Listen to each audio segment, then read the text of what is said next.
we've seen the data now. People want something to be done about climate change, whether it's just a long string of events, whether Sandy has swayed some people. They want Obama and the government to do something. So what does Obama think? What approach is he going to take? He's actually spoken on this a little bit recently. We have one quote that sounds pretty positive. Let's go to that first. As you know, Mark, we can't attribute any particular weather event to climate change. What we do know is the temperature around the globe is increasing faster than was predicted even 10 years ago. We do know that the Arctic ice cap is melting faster than was predicted even 5 years ago. I am a firm believer that climate change is real, that it is impacted by human behavior and carbon emissions. And as a consequence, I think we've got an obligation to future generations to do something about it. So that sounds pretty good. I'm encouraged by that. It's real, and we've got an obligation to do something about it. Really good I answer. even like the first part with like it's not like Sandy. We didn't have a hurricane because of climate change. Yeah. Because it tells people like we had hurricanes before. Right. And if it snows, it doesn't mean that climate change has reversed itself. Right, exactly. Right. So great answer. Now a little bit more on climate change. Let's see if that theme continues. You know, understandably, I think the American people right now have been so focused and will continue to be focused on our economy and jobs and growth that, you know, if the message is somehow we're going to ignore jobs and growth simply to address climate change, I don't think anybody's going to go for that. I won't go for that. If, on the other hand, we can shape an agenda that says we can create jobs, advance growth, and make a serious dent in climate change and be an international leader, I think that's something that the American people would support. Listen to the progressive lion roar, standing up for our positions. That answer I did not like as much. I give that answer an 8. I have no problem with that answer. Really? Yeah. No. So Jayar is in your camp, so we can have a fun time debating this. That answer, let me decode it for you. We will definitely be doing the Keystone Pipeline, and then I will also do renewable energy. I will do investments in there, so I can say, hey, I did the jobs through the Keystone Pipeline, and I did renewable energy. Voila, balanced Obama. Well, I mean, first of all, it's got to be balanced. I mean, we do have to create jobs, and we do have to get the economy growing in the right direction again. And no, I'm anti-jobs. I've always been on the record. Right, it's true, you are anti-jobs. But why can't you do both? Of course you should do both. He's got to do 3,000 things at the same time. Okay, so two things about that. One, Keystone Pipeline actually does not create that many jobs. It's a myth. Because jobs is a proxy for profits, right? What they care about is the profits. They pretend that it's like a big thing. So does it create about, well, you know, I don't want to get into the numbers because I don't have the direct articles in front of me. But it creates some temporary jobs in building it, no question. Yeah. And then that dissipates and the number of permanent jobs are very small, right? Yeah, okay, and that's fine, all right. But the reality is that that's not why they want to build it. Come on. Look, we have other evidence today about the Keystone Pipeline, and the senator, you mentioned it, the senators, the bipartisan group of senators from states, obviously from campaigns that got money from big oil, pressuring Obama to build the northern part of the pipeline so it'll go through their states. Like that's easy, right? But I mean, the president getting up there in answer to that question, which I don't know what the specific question was, and saying that we need to have an agenda that creates jobs and also does this, that can't, because the question might well have been that is that going to be the focus of your campaign? I don't see, to me, that wasn't a guy saying, I'm doing the pipeline. So, okay, now to me, as I was looking at him, he's looking down and he's calculating, how do I say this? Let's remember how I say, right, jobs, Keystone, renewable energy, climate change. Okay, what are you, George Bush reading Putin's heart? Yeah, no. I looked into his soul. I know. I looked into his pipeline, and that's how I know. Look, here's. That was a mistake. Okay.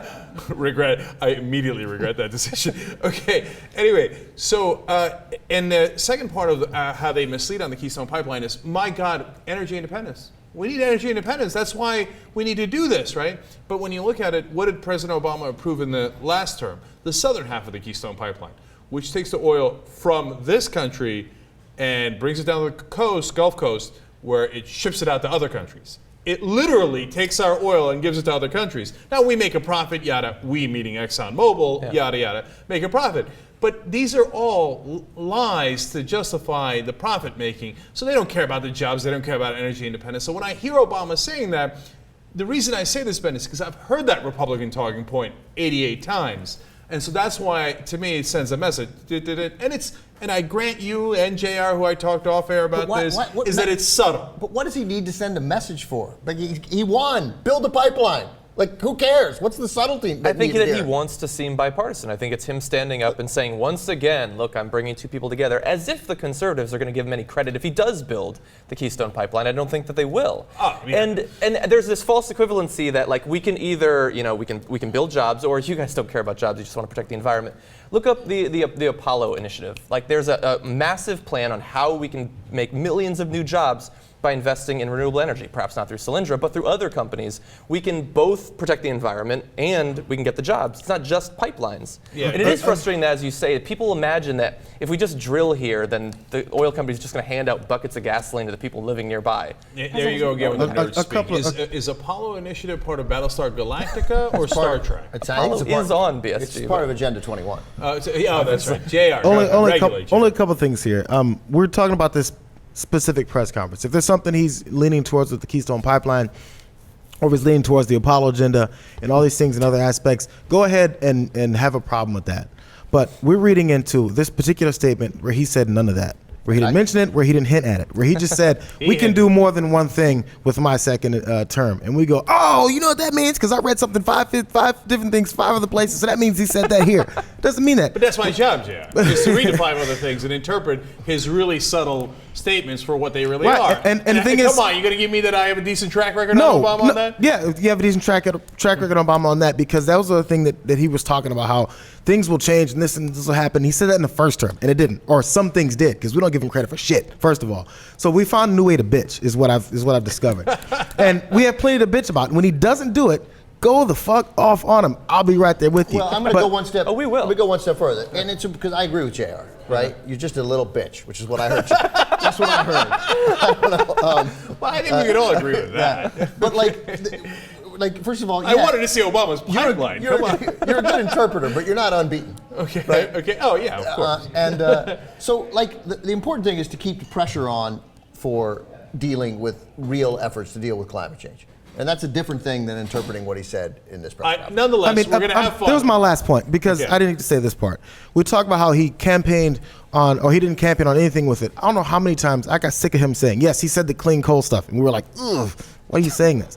And he kept saying new forms of energy. We're gonna put money towards new forms of energy, new ways of doing things. And we're going to do the stupid things like clean coal, Keystone Pipeline. He hinted those things. But he's trying to do everything, which is a bad idea. But it doesn't mean he's trying to do 100% of the bad ideas. He's trying to do both, which we've all agreed to. I tries to do what everybody wants to do, which is a bad idea, because half of your agenda is wrong.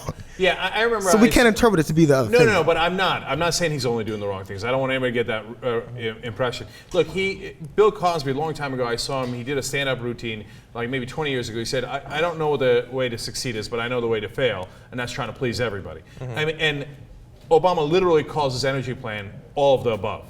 Like, trying to please everybody. And John's right, he's not going to please anybody. The minute he does Keystone, the Republicans are like, you see that? It's a center-right country. We knew it. Now look at Benghazi, right? Mm-hmm. But nonetheless, we're going to break the tie here because we're 2-2 tied on this specific interpretation of this specific couple of sentences. So in order to finish this fun little battle, we bring in the Chief Justice. I knew the Chief Justice didn't want to weigh in on this. I know, but Jesus, the Chief Justice did not ask one question during oral arguments. I know. Yeah. So, Jesus, I was positive you weren't paying attention, but the only other person I could have had break the tie was Michael, who I'm positive would have voted against. I was going to say, why can't Michael talk? Because I know we win 3-2. There's no question. It was still Michael that brought to attention from this clip. Yeah. Oh, that's true. All right. So maybe I screwed that up. Anyway, Chief Justice, on your gut. Can you ask Michael to come in too when you go in that other room? Oh God. Just ask Michael to come in if he's in that other room. And then Anna's gonna have to break the tie. She wasn't even here. Chief Justice, final ruling. I thought that, yeah. So what are we talking about? I'm with Cenk. Yes! There. What a victory! Clarence Thomas is what does Scalia say? It's bullshit. Hey, listen. You saying you're if you'd like to go to wine country, you can go to Northern California.